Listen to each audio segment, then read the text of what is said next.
Korang pernah jumpa tak toilet tapi dia boleh tunjuk kekosongan ataupun vacancy yang aku boleh guna dekat toilet tu. Macam ni kita ada dekat Love Plaza milik GWM. So kalau kita tengok sekarang dekat toilet lelaki ni ada 2 tempat yang kosong.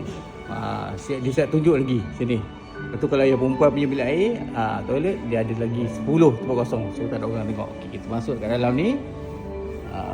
Okay. So ni siap tulis ni adalah perkataan nan ataupun lelaki lah. Okay, so kita masuk sekejap dalam ni.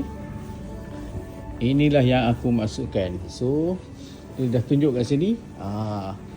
So kalau yang merah tu ada orang, yang hijau ni tak ada orang lah. Inilah dia toilet dekat China. Ni kira bersih lah weh. Dan dia memang tak ada bidet. Aku pun tak faham kenapa dia masih lagi banyak guna yang toilet cangkung macam ni. Okay, ni tempat biasalah tempat kita buang air kecil. Memandangkan Love Plaza ni adalah mall yang bercirikan ataupun bermotifkan otomotif. So dia letak ini sebagai dia punya hiasan dinding. Ada rim lah, ada absorber lah, engine lah semua. Bagi aku agak menarik juga betul tak?